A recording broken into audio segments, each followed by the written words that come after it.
আসসালামু আলাইকুম আ রহমতুল্লাহ। প্রিয় শিক্ষার্থী, আশা করি তোমরা সবাই ভালো আছো। আজকে ষষ্ঠ শ্রেণীর ইসলাম শিক্ষা থেকে সূরা আল হুমাজাহ নিয়ে আলোচনা করব আমরা। দেখো, আজকে আমরা সূরাটির পরিচয় জেনে নেই। সূরাটির পরিচয় হচ্ছে এরকম যে সূরা আল হুমাজাহ আল কোরআনের হচ্ছে 104 নম্বর সূরা। এর আয়াত হচ্ছে 9টি। এটি মক্কায় অবতীর্ণ হয়েছে। আর হুমাজা শব্দের অর্থ হচ্ছে কি, যে পশ্চাতে নিন্দাকারী, অর্থাৎ যারা সামনে না বরং পেছনে নিন্দা করে, পশ্চাতে নিন্দা করি, অর্থাৎ মানুষের সামনে কোনো কিছু বলে না, কিন্তু যখন মানুষের উপস্থিত না থাকে এর বাইরে মানুষের কাছে দুর্নাম করে বা নিন্দা করে। এই সূরার প্রথম আয়াতে ব্যবহৃত শব্দ হচ্ছে হুমাজা, আর এই হুমাজা অনুসারেই কিন্তু সূরাটার নামকরণ করা হয়েছে সূরা আল হুমাজা। এই সূরাটিতে তিনটি জঘন্য গুনাহ বা শাস্তির কথা বর্ণনা করা হয়েছে। গুনাহ তিনটি হচ্ছে গীবত, সামনাসামনি মন্দ কথা বলা বা অর্থলিপ্সা। আমরা এই সূরাটি অর্থসহ মুখস্থ করব এবং এই সূরার শিক্ষা অনুযায়ী আমল করব। ঠিক আছে, এই চেষ্টাটা কিন্তু আমরা করে যাব ইনশাল্লাহ। আমরা আগে সূরাটির একটু শানে নজুল জানি, যে কীভাবে এই সূরাটা নাজিল হয়েছিল। সেখানে বলা আছে যে উমাইয়া ইবনে খালফ, ওলিদ ইবনে মুগিরা ও আখনাস ইবনে সুরায়ক মহানবী সাল্লাল্লাহু আলাইহি সাল্লাম ও মুমিনদের গীবত করত এবং তাদের অর্থলিপ্সা ছিল প্রবল। মানে এরা কি করতো, মহানবী হযরত সাল্লাম সম্পর্কে, মুমিনদের সম্পর্কে গীবত করতো আর কি। ঠিক আছে, এবং তাদের ক্ষেত্রে ছিল অর্থলিপ্সা ছিল প্রবল।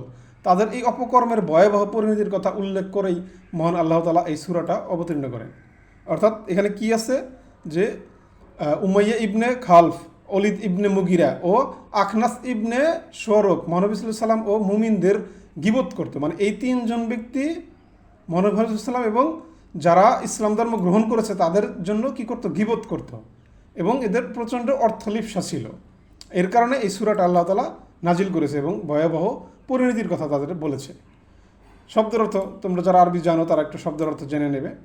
হ্যাঁ, তারপরে আসো, আমরা এখানে বলছে যে, যেমন এখানে অনুবাদ, এখন অনেকেই আরবি জানে না, বাংলা শুধু পড়তে পারে কিন্তু আলাদা আরবি জানে না। তাই আমি তোমাদের জন্য কিন্তু একটু বাংলা উচ্চারণ সহ এই সূরাটি এখানে লিখে রেখেছি। দেখো, এই সূরাটা আমরা এখান থেকে পড়ি। এখান থেকে কি বলা আছে, বলছে সূরা আল হুমাজাহ বাংলা উচ্চারণ এবং অনুবাদ। আমরা এখান থেকে এটা পড়ি, তাহলে আমাদের জন্য সুবিধা হবে। আচ্ছা, এখানে দেখো, এটা এখানে উচ্চারণ দেয়া আছে এবং এখানে কিন্তু এই সমান সমানের পরে কিন্তু এখানে কি দেয়া আছে, অর্থ দেয়া আছে। অর্থাৎ এখানে বলছে যে ওয়াইলুল লিল কুল্লি হুমাজাতিল হুমাজাহ, অর্থাৎ প্রত্যেক পশ্চাতে সম্মুখে পরনিন্দাকারীর দুর্ভোগ। অর্থাৎ প্রত্যেক যারা পেছনে কথা বলবে, মানুষের গীবত করবে, তাদের পরনিন্দা যারা করবে তাদের জন্য কি আছে, দুর্ভোগ। আল্লাজি জামা আ মালাওয়া আদাহা আদাদাহ, অর্থাৎ যে অর্থ সঞ্চিত করে ও গণনা করে, যে টাকা পয়সা বা অর্থ বেশি মানে খালি গুছায় গুছায় রাখে, কৃপণ। ঠিক আছে, তারপরে বলছে যে ইহা সাবু আন্না মা লাহু আখলা দাহ, সে মনে করে যে তার অর্থ চিরকাল তার সাথে থাকবে। কাল্লা লাই বাজান্না ফিল হুতামাহ, অর্থাৎ কখনো না, সে অবশ্যই নিক্ষিপ্ত হবে পিষ্টকারীর মধ্যে। ঠিক আছে, ওয়ামা আদ্রা কামাল হুতামাহ, আপনি কি জানেন পিষ্টকারী কি? নারুল্লাহিল মুকাদাহ, এটা আল্লাহর প্রজ্বলিত অগ্নি। অর্থাৎ তাদের কাছে কি, মানে অগ্নিতে, মানে আগুনে নিক্ষেপ করা হবে। ঠিক আছে, আল্লাতি তাত্তালিউ আলাল আফ ইদাহ, অর্থাৎ যা হৃদয় পর্যন্ত পৌঁছাবে, হৃদয় পর্যন্ত এই আগুনের কিন্তু তেজটা পৌঁছাবে। ইন্নাহা আলাইহিম মুসাদাহ, এতে তাদেরকে বেঁধে দেওয়া হবে।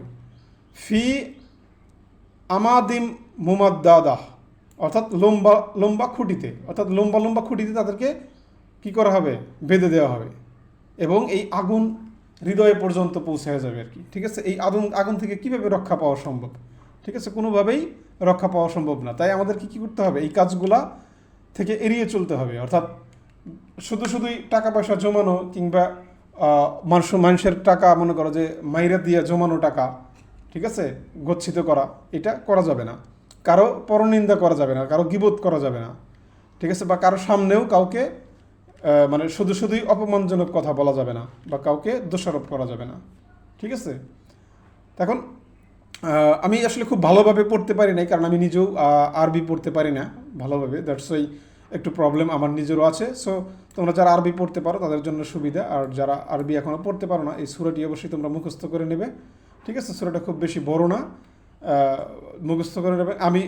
আমি নিজেও মুখস্থ করে নেব, কারণ আমার এই সূরাটা আমার নিজেরও মুখস্থ না, দ্যাটস ওয়াই খুব ভালোভাবে পড়তে পারিনি। এই ভুল ত্রুটি তোমরা দেখে নেবে। ঠিক আছে, সো আমি চেষ্টা করেছি তোমাদেরকে জাস্ট এটা বোঝানোর জন্য। তোমরা এখান থেকে বুঝে নেবে এবং সূরাটা মুখস্থ করবে এবং অর্থটা আরও ভালোভাবে জেনে নেবে। ঠিক আছে, সো আসো আবার আমরা যাই। এই অর্থটা কিন্তু এইখানে যেরকম আছে ওইখানেও একই রকম প্রায় রয়েছে। সো এখান থেকে তোমরা দেখে নিতে পারো। ঠিক আছে, তো এই সূরাটার ব্যাখ্যা কি, আমরা একটু ব্যাখ্যাটা নিয়ে আলোচনা করি। সো বলছে যে সূরা আল হুমাজাকে দুটি অংশে ভাগ করা যায়। প্রথম 3 আয়াত হচ্ছে প্রথম অংশ, শেষ 6টি আয়াত হচ্ছে দ্বিতীয় অংশ।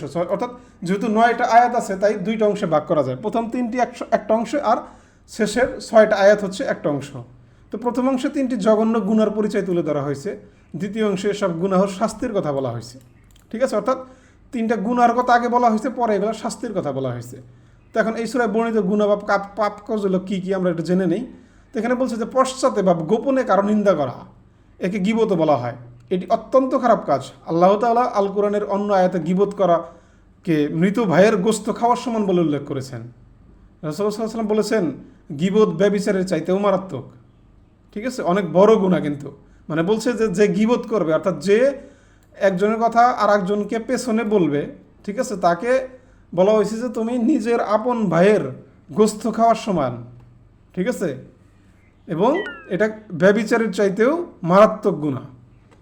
আর একটা হচ্ছে কি সামনাসামনি কারো নিন্দা করা, এটি অত্যন্ত গর্হিত কাজ। যার মুখোমুখি নিন্দা করা হয় তাকে অপমানিত ও লাঞ্ছিত করা হয়, এর কষ্ট বেশি, ফলে শাস্তিও গুরুতর। অনেক সময় এই কারণে সমাজে ঝগড়া মারামারি গণ্ডগোল সৃষ্টি হয়। অর্থাৎ কারো সামনে যদি তুমি ওনার নিন্দা করো বা সামনাসামনি কারো নিন্দা করো, এই কাজগুলো করলে তার কী হবে, তার সাথে তোমার ঝগড়া লেগে যেতে পারে বা সমাজে বিশৃঙ্খলা মারামারি কিন্তু হতে পারে। তাই আমাদের এই কাজগুলো করা যাবে না। আর একটা হচ্ছে কি যে ধন সম্পদ জমা করা বা বারবার তা গণনা করা, এর দ্বারা অতিশয় অর্থলিপ্সা বোঝানো হয়েছে। মানে অর্থের প্রতি বেশি লালায়িত। ধন সম্পদের প্রতি লোভ মানুষকে বিপদগামী করে। সে হালাল হারাম বিবেচনা করে না, যে কোনোভাবে অতিমাত্রায় অর্থ উপার্জন করতে থাকে। এভাবে তার সম্পদের পরিমাণ বৃদ্ধি পেলেও মনের দিক থেকে সে কৃপণ হয়ে পড়ে।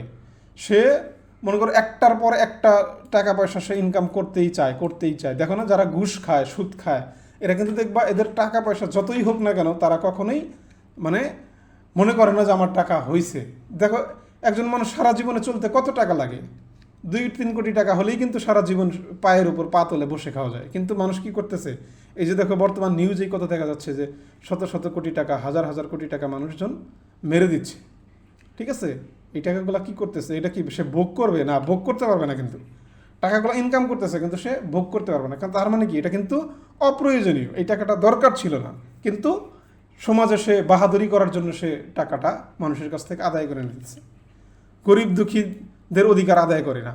জাকাত বা হজ ইত্যাদি ফরজ ইবাদত সে পালন করে না, বরং সে সম্পদ জমা করতে থাকে এবং ধারণা করে যে এসব সম্পদ ধন তাকে চিরস্থায়ী করে রাখবে। কিন্তু চিরস্থায়ী কী করবে? না, অসম্ভব।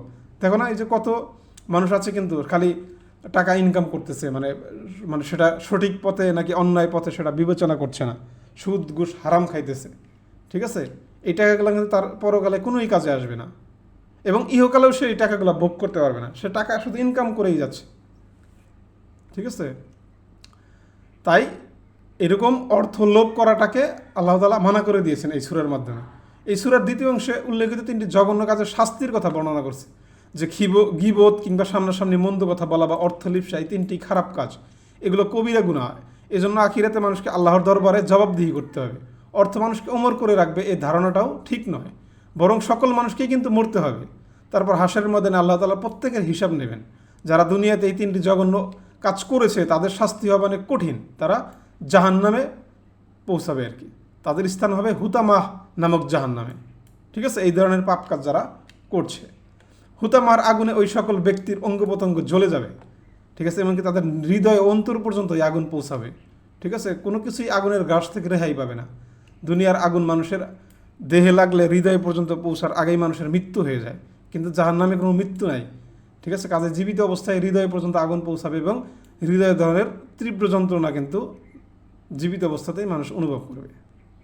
ঠিক আছে, অর্থাৎ এই জীবন তাকে কিন্তু আগুনের প্রচণ্ড ভয়াবহ আগুনে তাকে পুড়তে হবে। ঠিক আছে? তো এই সূরা থেকে আমরা কি শিখলাম? শিক্ষাটা হচ্ছে যে এই সূরা থেকে কিছু গুরুত্বপূর্ণ বিষয় কিন্তু আমরা শিখতে পারছি। এটা হচ্ছে কি যে গোপনে বা পশ্চাতে কোনো গোপন কথা কারো নিন্দা করা যাবে না, গোপন কথা নিয়ে কোনো নিন্দা করা যাবে না, কখনো সামনাসামনি নিন্দা করা যাবে না, বা অর্থের প্রতি লোভ করবো না, বরং আল্লাহ তাআলা যে ধন সম্পদ দিয়েছেন তার উপর সন্তুষ্ট থাকবে এবং প্রয়োজন মতো তা খরচ করব। ঠিক আছে?